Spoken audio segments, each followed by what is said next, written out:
Welcome back to the Peach Teach English podcast. I'm Frankie Mesmer, your host, and today I have Michael Gibben with me, and we're going to talk about presentation tips for introverts. Michael, can you introduce yourself, please? Sure. Thank you so much again for having me here today, Francis. My name is Michael Gibben, and I have about 15 plus years of experience working with either students as a teacher or as a tutor. In the last several years, I've been working with entrepreneurs, helping them with public speaking and overcoming some of that anxiety barriers when they're public speaking and presenting to really help them grow their businesses and reach where they want to reach in terms of their potential. I've been an anxious introvert my whole life, and it's been very rewarding now to be able to work with others.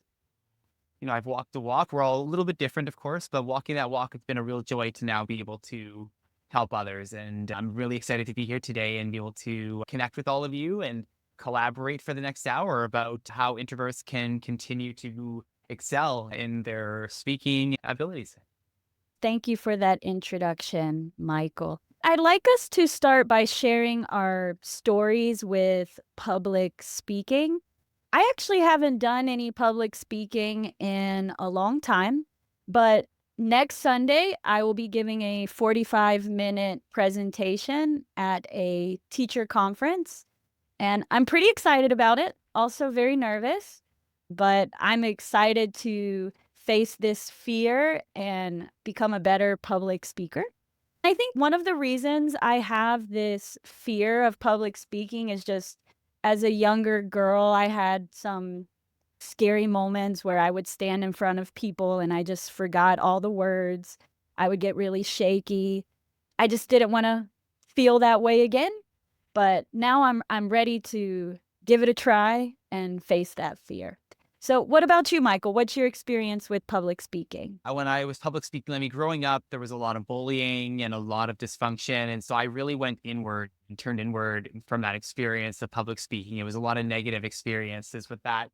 And so the anxiety coupled with the struggles, I was ready to drop out of school in the 10th grade and run away. And a really wonderful teacher came into my life that year who motivated me to get my energy up, in the very least on the academic side of things, and help re-spark that passion for learning. After that, I wanted to go into university, and I decided to go into science originally because my teacher was a science teacher and I really wanted to do that. I thought, great, science. I don't have to speak a lot. I can hide behind my cubicle all day. Perfect. And I went through my science degree, but I found the lab portion was just not for me. It was so monotonous. I did not enjoy it. I went to my guidance counselor and said, I need to figure out, what am I going to do? I'm finishing my degree here. What else could I do? And she said, why don't you try being a teacher at one of the science camps this summer on campus? And I said, okay. And I went into, for the first time, teaching this group of 25 students. Their teachers were there. I was scared out of my wits. I was sweating and dry mouth and nerves. I don't know how I got through. You just go into fight or flight. And I was like, I got to do this. And so adrenaline kicked in. And I found, though, with time, I really started to love working with students. And I grew a passion for wanting to teach students. And so I went back, got my teaching degree, started teaching.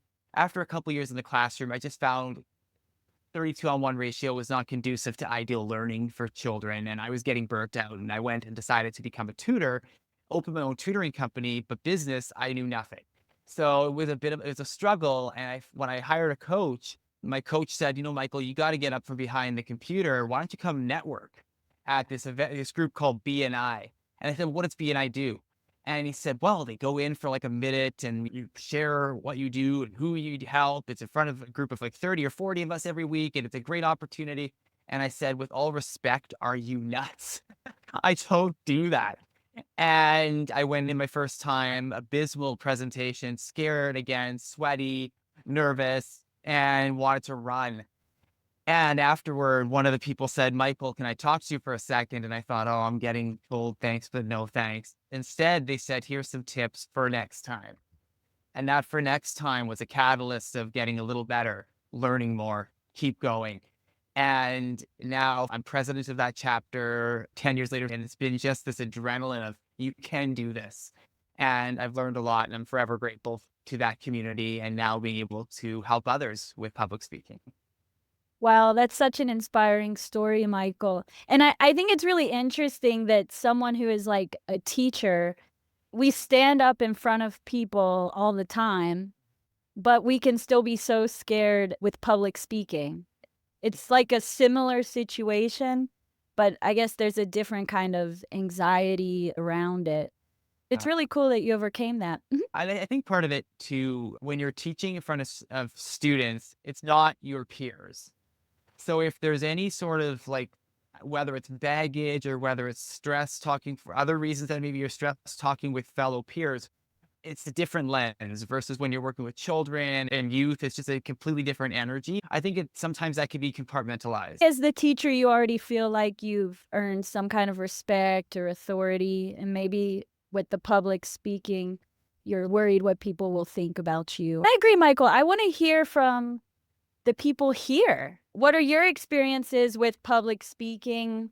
Are you scared of public speaking? Would anyone like to share? Yes, Libby, do you want to share? My experience is different. Because I come from a music background, I was used to performing in front of a lot of people. And so that reduced the fear that I have. But then when I started speaking publicly, I was able to transfer those skills. So it kind of gave me comfort. But then also at the same time, I was really petrified. So for me, I just found it really helpful that I wouldn't overthink it, because one problem I have is that I overthink and I psych myself out. And so I was like training myself to not overthink, and just I do this thing where when I'm speaking, like I'm looking straight ahead, and I always make sure that I'm sort of like turning, so I'm sort of like taking in the whole room. And that's also a really good distraction as well. Libby, I have a question for you. Would you consider yourself an extrovert, introvert, more of an ambivert? An introvert. Yes. Okay, thank you. Thank you for sharing.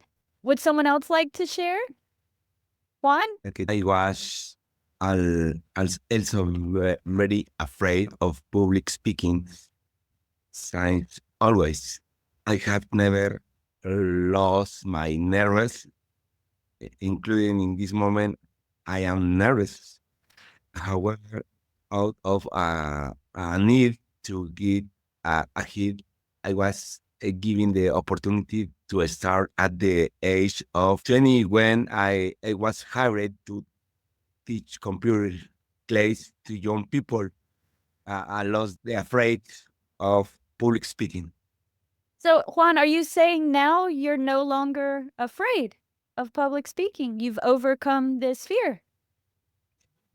So, what helped you overcome your fear? The mirror every day. So, you would practice your speech in front of the mirror. I have a question for Michael about this. Is this something you would recommend to your clients to do? Yes, I love what you suggested about practicing in front of the mirror, practicing multiple times. Those are great strategies to utilize, as well as if you have it written out, highlighting your key points that you need to practice as well. Just the main parts of what you need to say so that it'll guide you back if you ever lose sight of what you need to do. But it's a great strategy. Thank you for You're welcome. sharing that, Michael. Michael, I have a question for you. What do you think about it's important organize your material in the most effective manner to attain your purpose or let your personality come through? What do you think? That's really good one. So some tips for when you're nervous on presentation day, a few strategies that could be very helpful, and everybody's a little bit different, but I find a few things that work really well is looking at your audience before you present to see what are they like, what's kind of the mood of the audience, because that'll help give you a way to connect with them because you can see how are they reacting, how are they acting, how are they. And to help with the nerves, like you've been practicing, which is great. I do something as well called vagal breathing as well, which is where you breathe in through the nose for 4 seconds, out through the mouth for 4 seconds, pause for a second. And I do that for about 4 minutes as well, if before a big thing. And that really helps to calm everything down, get everything recentered. And then when you go up on stage, or if you're presenting in front of a crowd or even a few people, I find very helpful to look at certain people in the audience, because if we look at everybody in the audience, that can be difficult. But if you connect with a few people, you're really starting to build those connections with people. And it's always wonderful to get, like, they might smile back. And how great is that they're interested, but also they're giving you that reassurance from the audience. I'm listening. I want to hear more. And that can be very powerful for when you have nerves about it, because it helps to reduce that stress of, oh, is the audience really listening? So I find those are very helpful. Again, just those deep breaths and going in and looking at just certain people in the audience, certain sections, a couple people, and it builds that connection. Not to say that you're excluding people, but you're really taking the time to build deeper connections by focusing on smaller sections at a time. Thank Yeah, you. you're welcome. Thank you. What do you think? Okay, I want to understand from your words, what do you think about a good attitude and think positively? Does that help? Yeah, I think definitely, whether you're an introvert, extrovert, or an ambivert, all types can have public speaking anxiety. If that little piece of self-doubt grows, it can cause that problem to grow. I know when I did a public speaking engagement last year, I remember being rather nervous before going up, and I started to forget my speech. And I remember just taking a moment with myself and saying, what's the worst that could happen? Okay, you don't remember your lines. Well, what's the worst that could happen? Are people going to laugh? Are people going to say, oh my gosh, this person's terrible? Probably not right in the moment. So don't worry about that. But what can you do? And drawing yourself back into that, okay, picture the best case scenario now. You can remember and you're having a great time. Okay, go into that best case scenario and don't worry about the worst case scenario. Focus on your best case scenario for this. I find that very helpful to bring down nerves, because I talk myself through those worst case scenarios. Sometimes I find it can be really a bit of a struggle, and I'm just like, okay, what's the worst that could happen? Are you going to lose everything if you don't deliver a perfect speech? No. Are people going to think the worst of you if you aren't impeccable with your delivery? No. So spin it into more of a positive. You're human. If you make an oops up there, don't worry about it. Continue and grow from it. So yeah, positive thinking is very helpful. Oh, yeah, I totally agree, Michael, right? The audience doesn't need us to be perfect. They just need to hear our message. And when we remember that, it takes that pressure off of our shoulders a lot.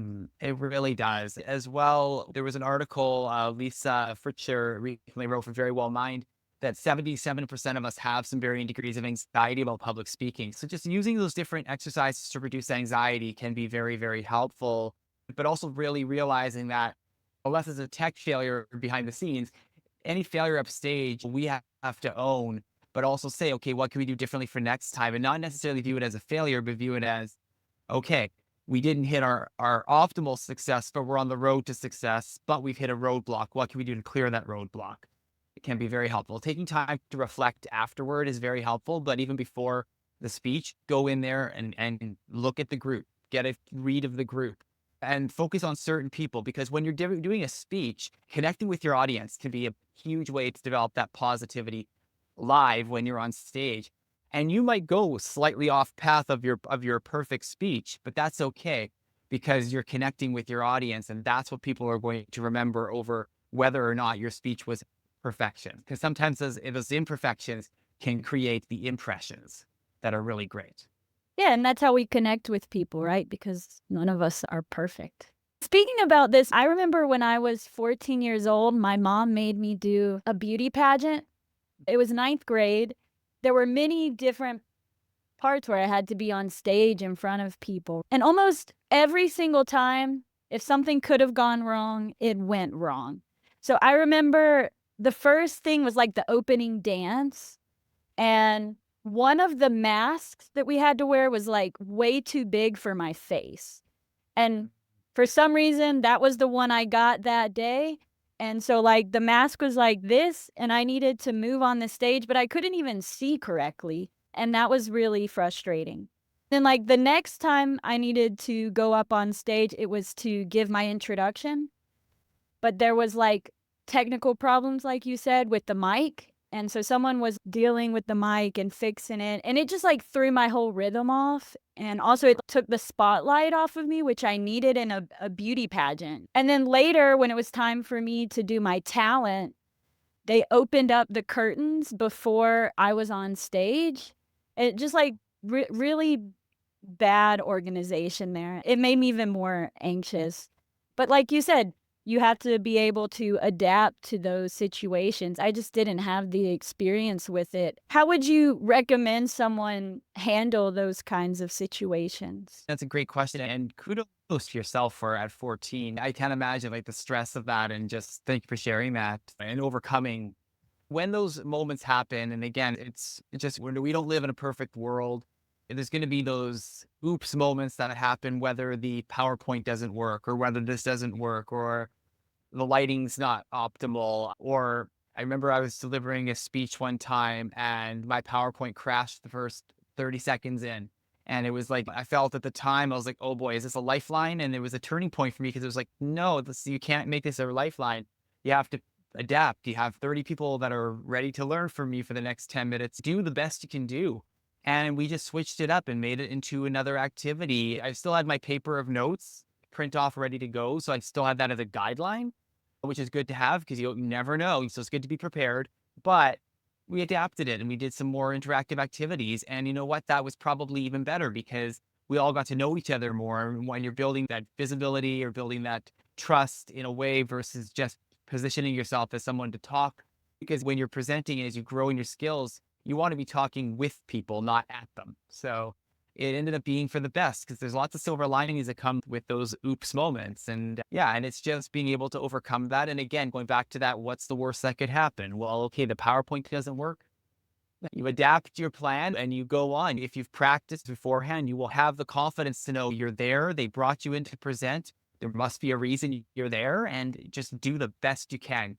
It makes a difference, and you're still delivering something authentically and you're still giving something back to people that they can take with them. That's a win. Yeah, you're highlighting something we mentioned before, right? That message you want to give them and that connection. That's an addition there. We're trying to connect with the audience too. And that's way more important than all the PowerPoint presentation and all the details. It's true. Thanks for sharing that story, Michael. Okay. I do want to ask some questions here. So guys, I want to know, do you consider yourself more an extrovert or an introvert? So we got from Libby and Juan. What about you, Sarah and Johnny? Are you extroverts or introverts? I'm introvert. I also consider myself as an introvert. I am extrovert, but when I speak in Spanish, but in English, I introvert. Okay, so in your native language, you're an extrovert, and in a language you learn, you're more an introvert. I can relate to that. I do think I'm more introverted when I need to speak Spanish, Portuguese, etc. It consumes your energy more mentally. So yeah, sometimes you need that time to recharge before you engage again. I get that. What about you, Shahir? But I prefer extrovert the most because extroverts like for activity we have to do it so far for discussions for how we have to interact. But introverts like it to be independent. When I'm learning, if nobody's with me, like if I'm doing independent, so I'm introvert. If I'm working with someone, then I'm extrovert. Like depends upon the situation. Okay, nice. You're like an ambivert, but you lean more extrovert. I understand. So yeah, it seems like the majority of us here are introverts. We have a few. So Michael, I'm going to let you take over here. How would you define an introvert and an extrovert? So for introverts and extroverts, I mean, it's a continuum for the extroverts, continuum for the introverts. And it really depends on your energy level. Because there's misconceptions that if you're an introvert, you're shy, or if you're an introvert, you're quiet, or if you're an introvert, you don't like socializing. And those are like quiet, shyness, introversion, all different arenas. So an introvert is somebody that's more comfortable, energized in something that's more one-on-one or small groups. They may find excessive social get-togethers or interactions can be quite draining. but it doesn't mean they don't like to do group activities. Like it's just that battery can empty a little quicker with the social situations. Whereas extrovert, the trait is more that social piece and really thriving in social settings and get energized by interacting with other people. They really seek that out and enjoy the group activity, the public event. So they might feel restless if they're on their own versus introvert. Usually they can really love that recharge time. Like I know for like a Friday night at 7 o'clock, I love to just unplug with TV. I'm in my pajamas, I'm relaxing, because it's like I need to recharge from the week. That's just my thing versus going out with friends and staying out for multiple hours on a Friday. I just like to have more of my own thing. I remember finding that very perplexing growing up, like the introvert side and being like, what does this mean? But now it's like who I am. And that's the main difference between the two. Thank you for that excellent explanation. As I was preparing for this event today, I did some more reading on the topic. So as I mentioned, there's ambiverts, and I also have heard the word omnivert, and I had never really understood the technical differences. And so I dove into that, and I would actually consider myself more of an omnivert. I will explain what this means. So an ambivert would be someone who is somewhere in the middle between an extrovert and introvert. I think we are all this a little bit, but there's some people that are going to lean more like significantly one way or the other, while that ambivert is probably riding the middle very closely. The difference with the omnivert is they're actually extremely on both ends. So there's moments where they're extremely extroverted and moments when they're extremely introverted. And I find that to be me. Like when I'm in my extroverted space, I'm the life of the party. And when I'm in my introverted space, if I'm in a group, I'm just going to sit in the corner, be in my own little world, because I'm just not in the right energy to be interacting with a lot of people. I'm not going to be rude. I will try my best, but I'm not going to be that life of the party Frankie in that moment. And it was really interesting to read about this. I felt very identified with it. So I would say those are the differences: introvert, extrovert, ambivert, and omnivert. And now we're going to look at what are the strengths and weaknesses of extroverts and introverts. So, Michael, I'll let you take over for the introverts and I can talk about the extroverts. What would you say are the Sure. strengths and weaknesses? And we're focusing on strengths and weaknesses in terms of public speaking, giving presentations. Yeah, for introverts, and please feel free to jump in, everybody, if you have ideas or suggestions or things you want to add in there too, because it is a collaborative day to day. For introverts, with really that effective presentation, we have several areas that we really excel. The first one is the active listening. And you might think, well, I'm presenting, so I'm going to be the one speaking.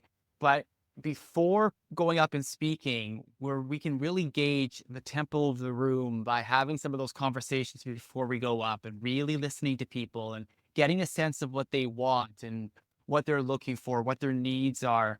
And that can alter our tempo when we present to try to match their tempo. Or if you can gauge from the way that they're talking, are they wanting something more uplifting? Maybe we make it a little more of an uplifting delivery. So it gives us a really wonderful position to be able to actively listen while we're presenting, as well as observation and perception, which is another strength I think we have when we're going up to.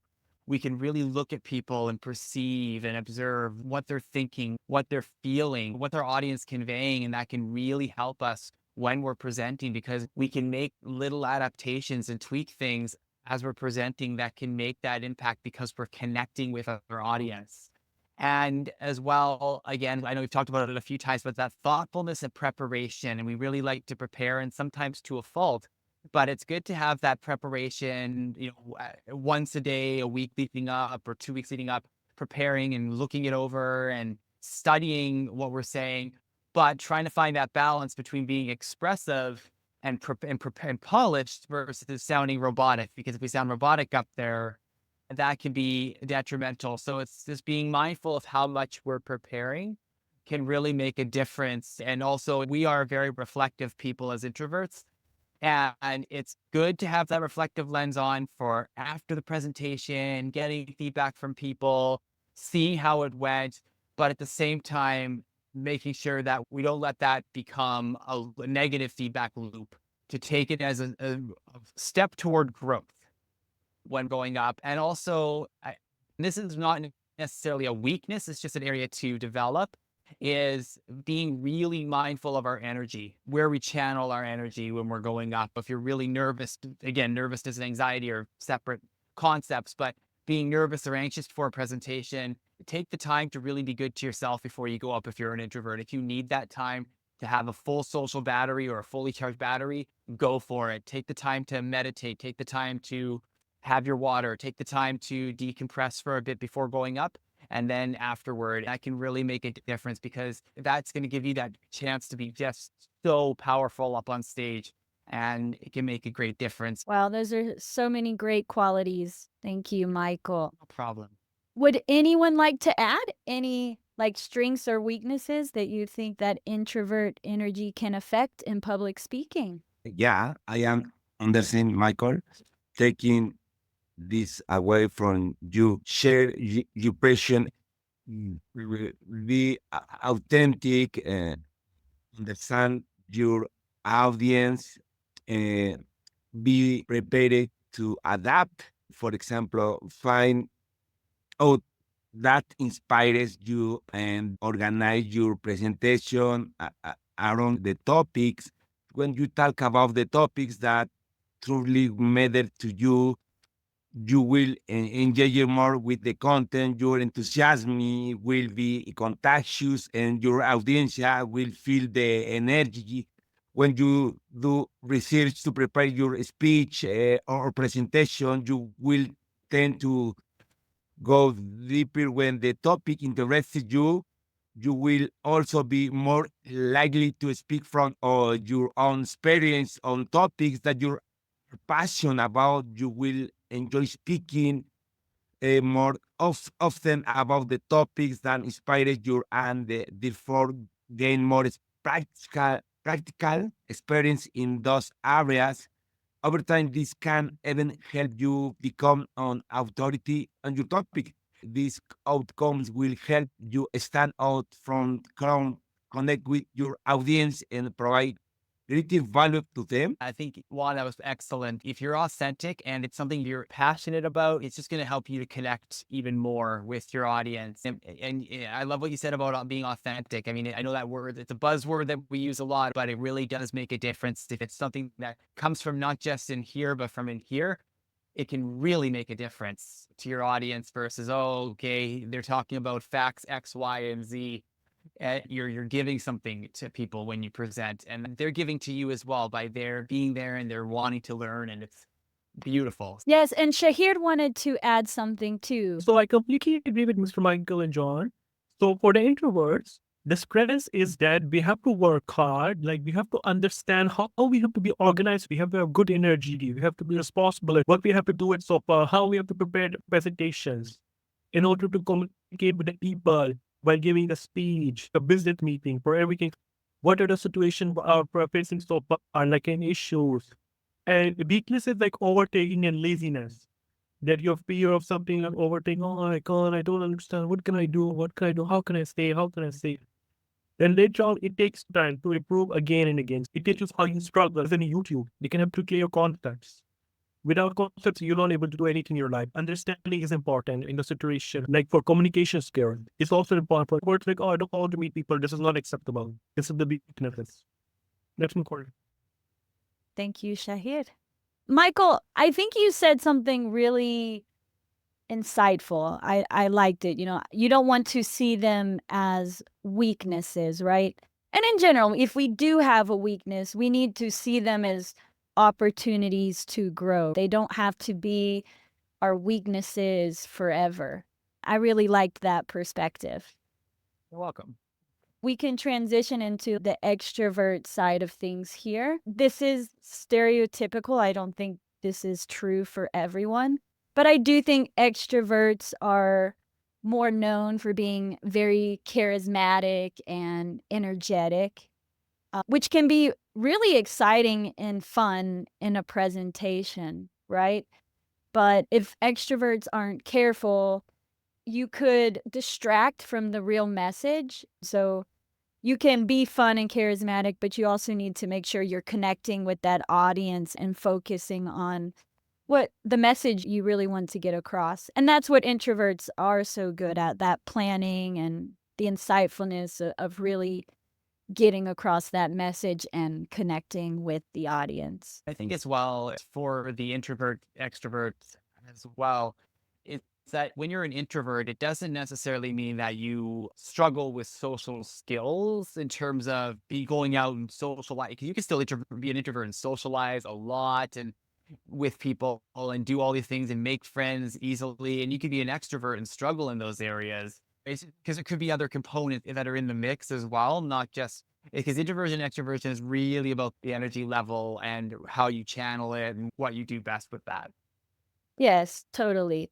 We're going to move on. What are your tips, Michael, for preparing and giving an excellent presentation? Yeah, when you're preparing a presentation, and it's going to vary depending on the type on the presentation you're doing potentially, and there's going to be some difference there. But I think the biggest thing is know your audience. I think that's really important because it's not at the end of the day, it's not about you. It's about both of you. It's about how are you going to make a great impact with them and connect with them. So really know that audience. Prepare, of course, like prepare. Doing an improv of your presentation, do a couple times a day or once a day. Some meditation, deep breathing on the morning of the presentation that can really, again, calm that center and get everything ready to go. Stay well hydrated before your presentation. When you have a presentation, a great tool can be either when you're doing this presentation is to have either a personal story or a poll of some sort, something or both. Find some way to really engage with your audience.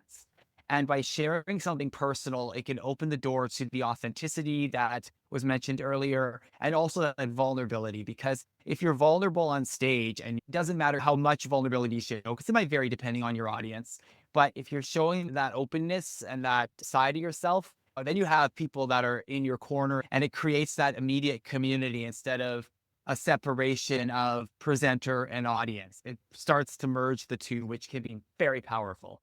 Sharing with passion and looking at certain parts of your purview again, because if you look at a whole audience of, I don't know, 100 people, 50 people, 200 people, 20 people, it can be a little overwhelming. But looking at specific sections and giving some good eye contact can really help. So practicing that eye contact, you want to find that balance, of course. You don't want to be staring at one person for lengthy periods of time, but a few seconds looking at a set of individuals, then moving your purview to someone else, it creates more of that personal connection with people, which again can really create something magical when you're on stage. And afterward, thanking people, having that question and answer if they'd like to have it. And also, if it's an in-person event, saying, I'd love to chat with all of you afterwards. Putting that in can really make a difference with a larger audience. And I just said, I'd love to chat with all of you afterward. There was a vulnerable part to the story. And also, I'd love to chat with all of you afterwards. It'd be great to chat with you. And all the conversations that happened afterward made such a difference. And it wasn't just about let's get some contacts, because you can get some contacts and some potential subscribers. And that's good. But it's about making those huge, those one-on-one connections can really nurture those relationships and can lead to some wonderful potential synergies, opportunities. But you're just being there and be present for them. And that can make a huge difference. And then afterwards, no presentation is going to be perfect, and that's okay. Take the time to reflect, whether it's sending feedback forms for people to fill out, to give their feedback on things. And sometimes the feedback that's going to be mixed is going to be some of your strongest feedback to really excel next time, even more so. And also take time to self-reflect and do it constructively. You don't want to be too critical on yourself, but not necessarily over the top positive. You want to find that healthy medium of what did I do well? What can I do for next time? And what did I learn? And go in there with that, and you'll have a wonderful presentation. And also just remember in that mindset, what's the worst that could happen? And work yourself through that the day before or a couple days before, and work through some of those worst case scenarios, because a lot of those worst case scenarios may not even be there. So just take the time to work through that, process it so you have the energy to just soar. Wow. Thank you so much, Michael. And one thing I really like that you said is the speaker in the audience. It's almost like you're creating some kind of hierarchical system. And that's not how we want to be seen, or we want the audience to see us, right? We want to build that connection, you know? We're on the same playing field. Now, maybe as the speaker, you do have a little more expertise, advice on the subject, but it's having that humility and the authenticity and the vulnerability, like you said, to really connect with the audience. And if you can create that, they will be so much more interested in what you have to say than if you just come off as like a arrogant know-it-all. I love that, Frankie. And I think as well, kind of touching on what you just said, yeah, it's finding that balance, because if you're an expert on the subject and they've brought you on for that, even when I'm tutoring students, they'll teach me stuff or I'll make little mistakes and they, oh, sorry about that. And when you're presenting, if it's not a speech, but it's more just a presentation style, and you have an oops there, or someone corrects something, or they want to share a different perspective, that's okay. It creates a dialogue and it breaks down that barrier between audience and presenter, and you're creating more opportunity for growth together. Exactly. And I think that's what happened here today. You know, we had an agenda, we did some of it, but we kind of more just interacted with everyone here. And I think it's been really nice. Lovely. Would anyone like to ask us any questions? Yes, sure.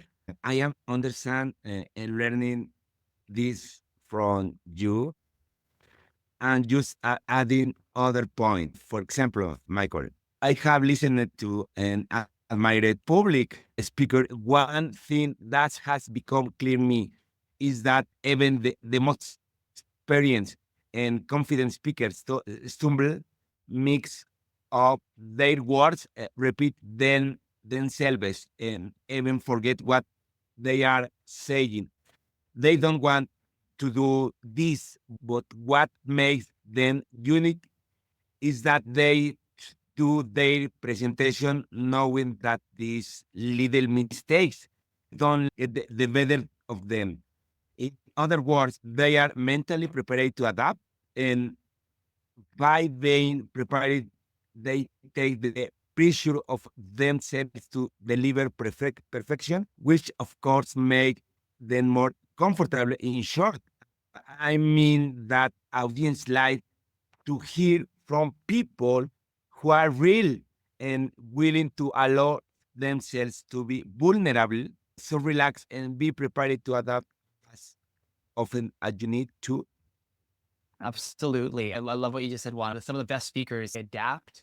Nobody's perfect, and it's okay to have those moments of adjusting and changing. Some of the best stuff, you might have a full speech written out, but if you go slightly off script, or you have your highlights, but you don't worry about having to memorize every word of the body, that's okay, because it really helps you come across more authentic. And like you said, fumbles happen and it's okay. I like that. Thank you. Teacher, I don't have a question, but I would like to add that I think it's very important to watch your posture, because if you're like hiding yourself or something, it will show that you are not confident. Yeah, I like that a lot. That's really good. Like you said, your posture and how you convey yourself can make a difference. Thank you for sharing that with us. That's totally true. We didn't touch on it very much, but yes, when we're practicing and preparing, we also need to focus on our posture, our movements. This is something I struggle with when I'm nervous, a lot of fidgeting. You're totally correct, Sarah. Anyone else before we wrap it up? No?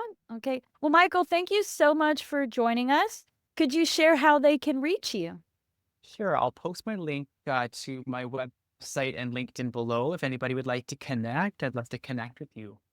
It was wonderful meeting all of you today, and thank you so much for this wonderful collaborative workshop. And thank you again, Frankie, for having me here today. I really appreciate it. Yes, of course. And guys, so today was a free event. I usually do 2 of these a month, but I also do some conversation clubs for my paid subscribers. This is only $8 a month. This is a way to support my work, as I also make podcasts and blogs. And you can join us for that conversation practice so that you can practice your English listening and speaking skills weekly. Okay, and that's it. Thank you, everyone, for joining us today, and see you at the next event.